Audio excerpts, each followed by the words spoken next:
انہوں نے کہا کہ ہمارے گاؤں میں ختم قرآن ہوتا ہے تو اس کے بعد حافظ صاحب کو معاوضہ دیا جاتا ہے، اس کی کیا شرعی حیثیت ہے؟ دیکھیں اصلاً جو ہے کسی بھی نیکی پر اجرت لینا حرام ہے۔ اصلاً کا مطلب شروع سے یہ اصول چلتا آ رہا تھا۔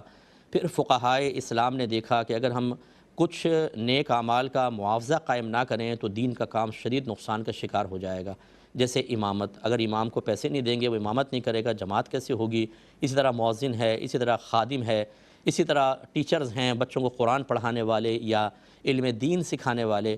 تو جہاں پر ضرورت محسوس ہوئی وہاں جائز کیا فقہا نے، اور جہاں ضرورت نہیں تھی وہاں پہ اصل حکم باقی رکھا کہ وہاں پر نیکی پر معاوضہ لینا گناہ اور حرام رہے گا۔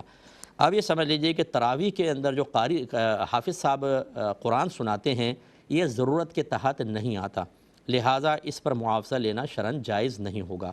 ہاں یہ ہو سکتا ہے کہ حافظ صاحب آ کر کہیں کہ بھئی میں اللہ کی رضا کی خاطر پڑھا رہا ہوں، کوئی پیسہ نہیں، اس طرح کمیٹی کہے بھی ہم آپ سے کوئی پیسہ طے نہیں کریں گے، آپ کو آ کے پڑھانا ہوگا، ان کا ٹھیک ہے، اور بعد میں کمیٹی ان کی کوئی خدمت کر دے وہ ایک الگ بات ہے۔ لیکن اگر پہلے باقاعدہ طے کیا کہ میں تراویح پڑھاؤں گا اتنے پیسے لوں گا، تو یاد رکھیں یہ تراویح پڑھانا شرعاً صحیح نہیں ہوگا۔ تراویح ہو جائے گی لوگوں کی، لیکن کمیٹی بھی گناہ گار، یہ بھی گناہ گار، اور وہ پیسہ اس حافظ کے لیے شرعاً جائز نہیں ہوگا۔